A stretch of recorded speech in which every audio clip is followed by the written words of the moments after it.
G'day everyone. I've got another announcement before we head into today's vlog. In 2 weeks time I will be heading up to Queensland, and I'm going for a holiday, so that should be a lot of fun. But I'm going to play one session at the casino in Brisbane and another session at the casino in the Gold Coast. So I'm going to get vlogs out from both of those casinos.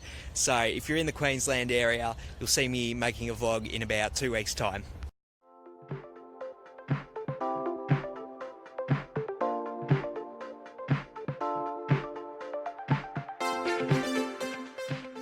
G'day everyone, welcome back to the vlog and welcome back to Crown Casino in Melbourne.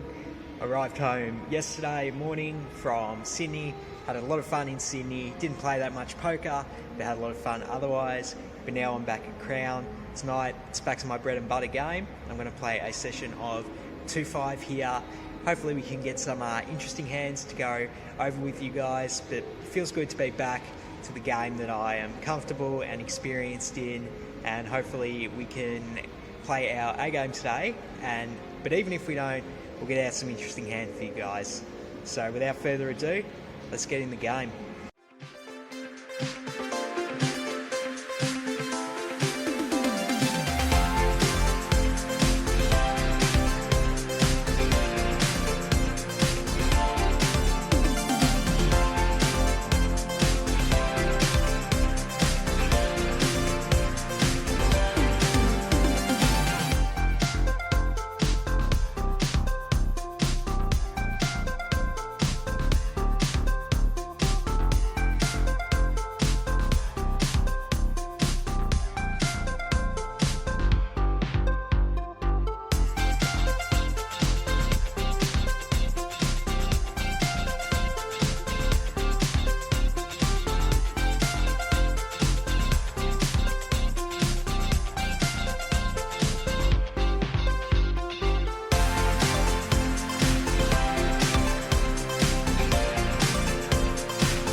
G'day again everyone, finally wrapping up the session here at Crown. It is currently 2 AM. We put in a very long 9-hour session, which is a lot longer than I usually play, as you guys know. It was an absolute action-packed game, and we'll go over some of the hands I played and how I ran during the session when I go over the hand histories later. But for now, as I usually am after a 9-hour session, absolutely exhausted, super keen to have a sleep. So, gonna head back home now, and then we will get the hand histories out to you later. I feel like I'm always really tired when I record these, walking back to my car after a session. I don't know why I get so tired after such a long session. Maybe I just overthink hands too much and waste all my energy thinking about poker. Maybe I don't eat enough, maybe I waste energy shuffling chips or something. I just wish I could figure out a way to stay really focused, particularly in the later hours of the session, just because when you are playing a long session, the chances that you have more money in your stack is going to be higher, and thus when you're playing with more chips effective, your chances of winning big pots against other players is higher, so therefore it's going to be better for your win rate playing deeper stacks. But I just really struggle with staying on not even my A game, I struggle playing my B game when I'm 8 hours in and I'm super exhausted. So I need to figure out some way to focus for longer. Not sure what that is, but hopefully we come up with it soon, because I definitely know my success will be much greater if I figure out a way to do that. I'm super tired. Time for me to head home. I'll get these hands out to you later. Peace. Let's just hop straight into it. I'm in the low jack with ace of hearts, 10 of diamonds. I raise it to 15. Then the action goes to the big blind, who 3-bets to 50. So when the action's back on me, I probably should just be folding this hand. I'm dominated way too often. But I make a pretty significant mistake here and call when I should be folding.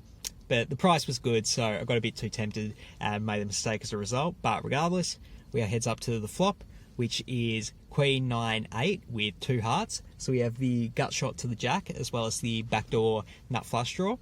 So when the big blind goes and c-bets 65, it's actually a pretty sick spot here, because if they bet like 50 or less, I would absolutely continue with a hand as strong as my ace-10 here with a backdoor nut flush. But because they size up to 65, it definitely makes it a close decision. And I think it's pretty tough whether you call or fold to this. I ultimately decide to call though with my backdoors and my gut shot. So it heads up to the turn, which is the jack of clubs. So we turn what is effectively the nuts with our straight here. Obviously stoked about that. But then the opponent goes ahead and bets 60 this time. So the pot's 222 after I call on the flop. So this is a very, very small bet.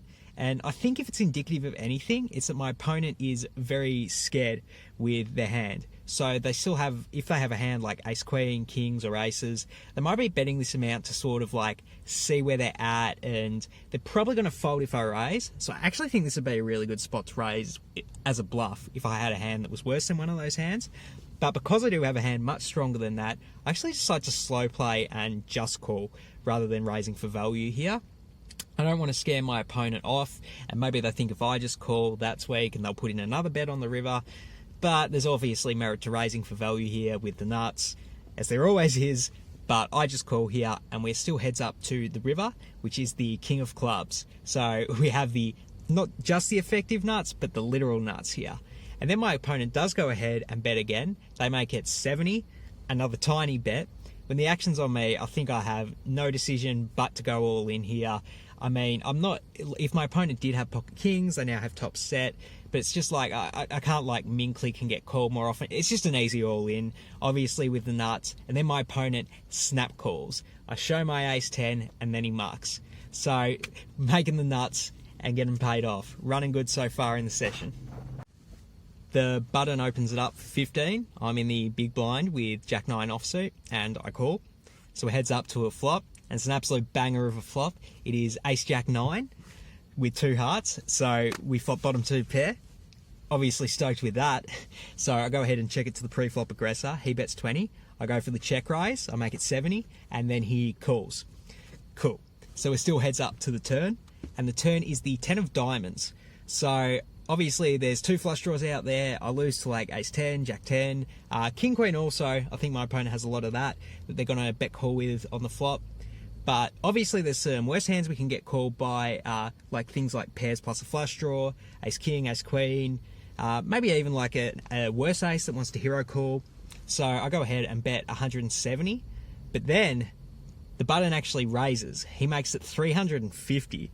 So this is like a min click raise, but effectively it's putting me all in, because I only have like, if I were to call this bet, I would only have like 400 left. So it's like, if I call this, I'm going to call when he goes all in the river regardless. So it's sort of like, I might as well go all in now or fold. So which one do I want to do? Well, like I said, there's all those hands in his range that I lose to, but I think about what he could be bluffing with.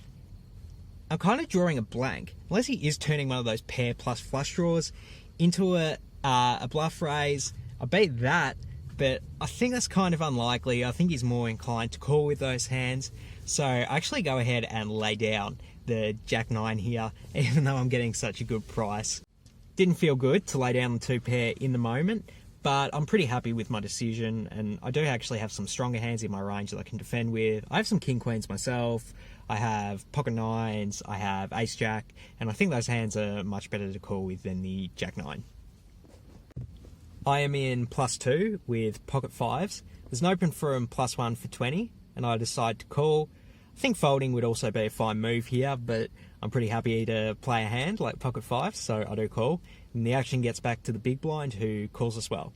So we're 3 ways to a flop, and it's another banger of a flop. It is 9-9-5 with 2 spades, so flopping a full house, that's always fun. The big blind goes ahead and checks, and then the +1 player c-bets 45. So the action's on me, and I have the choice between calling or raising for value. Obviously not folding the full house here.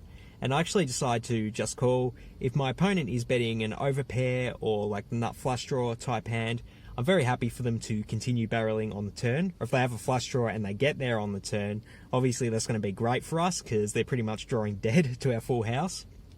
So I go ahead with the slow play and just call. And then the big blind overcalls as well, actually, which obviously I'm very happy to see. I think he could definitely have a 9 here that he's slow playing, or he could have a flush draw himself, or maybe a strong pocket pair. So definitely a bunch of hands I'm happy to get more action with. The turn is the 4 of diamonds. The big blind checks, then +1 continues to bet. He makes it 120.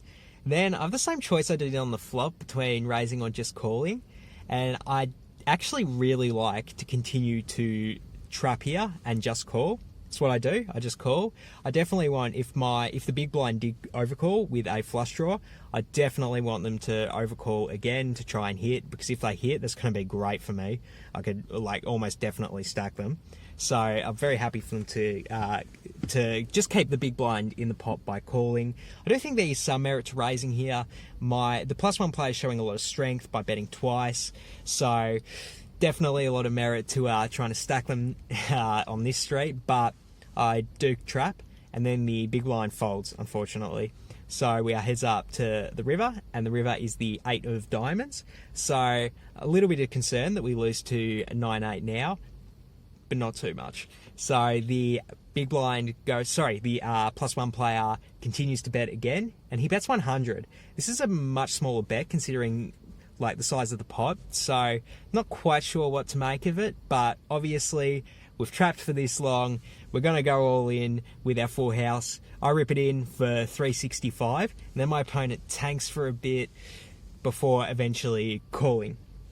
I show my full house straight away, and then my opponent shows 10-9 actually. So they actually flopped trips, and then they tank called on the river. I guess they knew that I had it, but obviously they're never folding trips on that river considering the size of the pot. This next hand isn't the most interesting strategic hand from the session, but I think it might be my favourite hand from the session.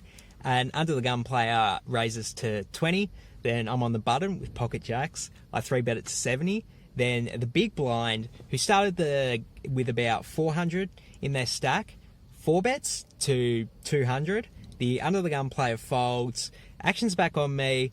Obviously some concern that their 4-bet is going to be a stronger hand than mine. Queens, kings, aces, definitely in their range. But they only started with 400. We're playing 2-5. I rip it in with my pocket jacks. And then my opponent's in the tank. And I'm thinking, cool. Obviously they have a hand like ace king, pocket tens, and they're worried that I have a stronger hand. So I'm pretty happy to get it in with that range where they're not snap calling. And then after about 15 seconds of tanking, they call. I show my jacks. They show pocket kings. So they went with a bit of a slow roll there. And I just go to the dealer, give them a jack for justice. Window card on the flop is a jack. And the board runs out queen high. So we scoop that. And there is justice in the world because we get them back for the slow roll and take their 400. I'm just joking around a bit. Given the opponent in that hand a bit of a needle, but they are actually one of my favourite people to play with. That's a regular at Crown, and always have a bit of fun needling each other back and forth. I am in +2 with ace king. I make it 15, and then I get no less than 5 callers. So we are super multi-way to a flop of ace 5-5 rainbow. When the action checks to me, I actually decide to check here. Obviously, there's some merit to betting for value to try and build a pot against a worse ace, but with so many people being in the pot, I'm pretty concerned that someone has a 5. So, yeah, it's a bit dicey to bet here, but definitely some merit to it. I decide against it, I check, and then the action checks through. So the turn is the Queen of Hearts. The action checks to me again, and I really think I have to start betting now. Obviously, if my opponent, any one of my many opponents has an ace, they're probably going to call a bet now if they did check it through on the flop. So just going for a bit of value here.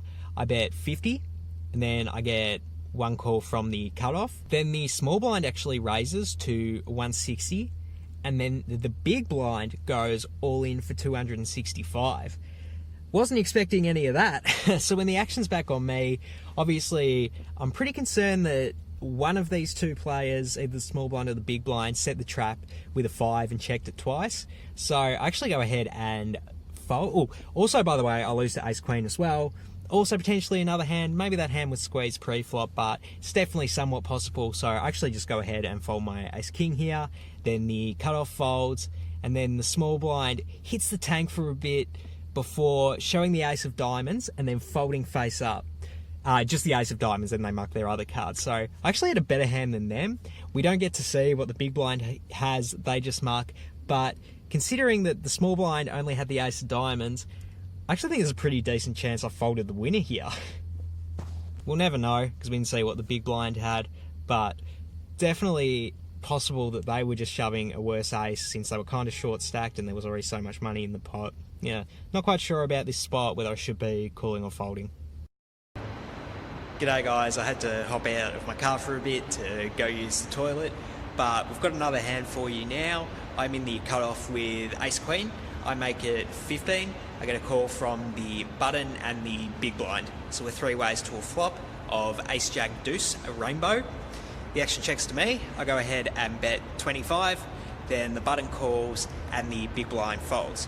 So heads up with the button to the turn, which is the jack of hearts, putting out the full 4-card rainbow.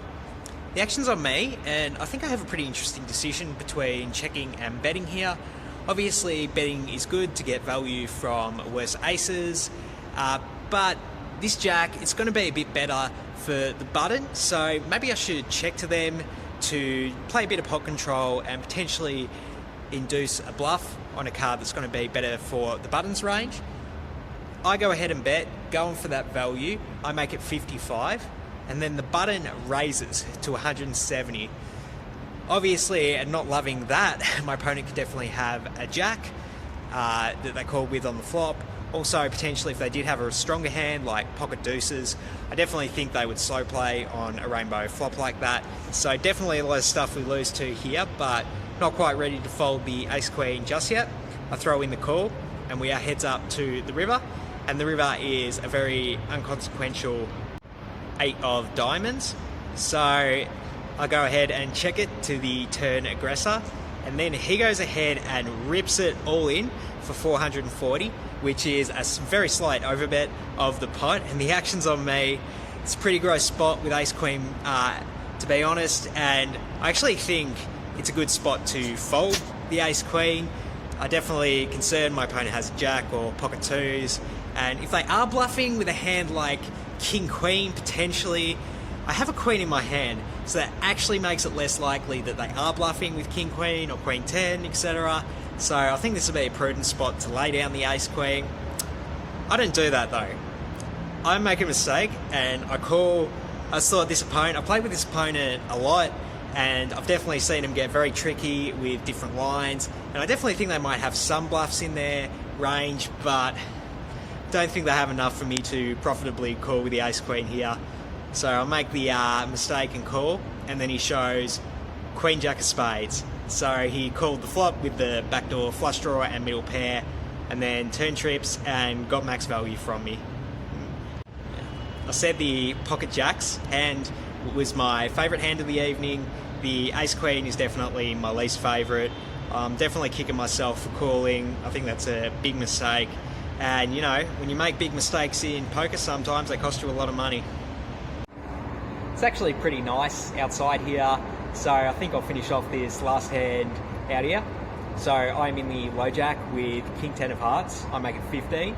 The hijack calls, and then at the button 3 bets to 45, and the big blind cold calls to 45. The action's back on me, and I could definitely call here. I have a pretty strong hand and obviously getting a very good price to see a flop. but I actually think this is a better spot to 4-bet.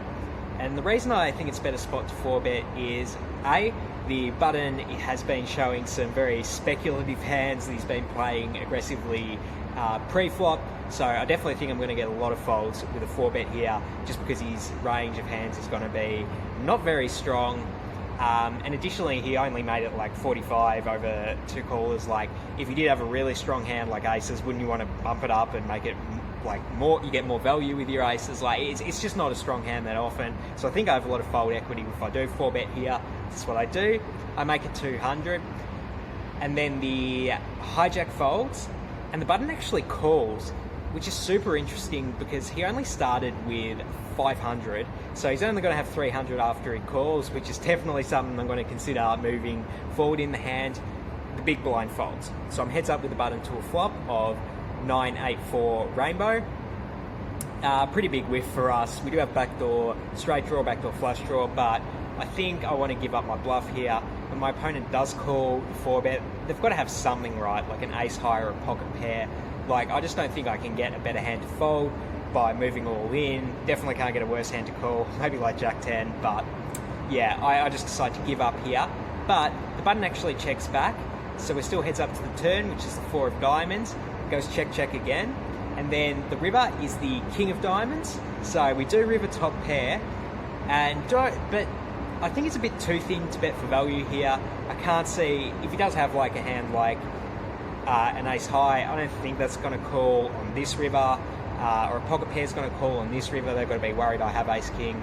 So I actually go, and if they do have a stronger hand like king queen, ace king, king jack, I don't really think they have ace king in their range. I think they 3-bet that bigger pre-flop, but I just don't think a better hand's going to fold, and I don't think a worse hand's going to call.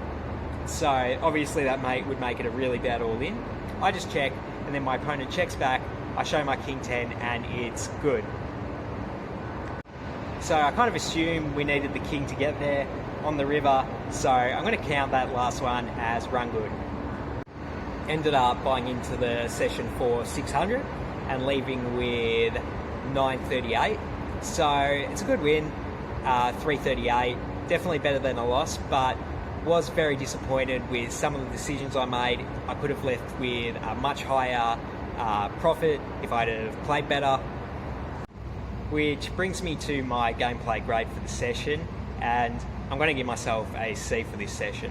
I think if I took the first few hours of the session, I was playing really well, really focused. I might have even given myself an A if I didn't play longer than 4 hours. But when I started to fatigue and lose focus, that's when the mistakes started happening.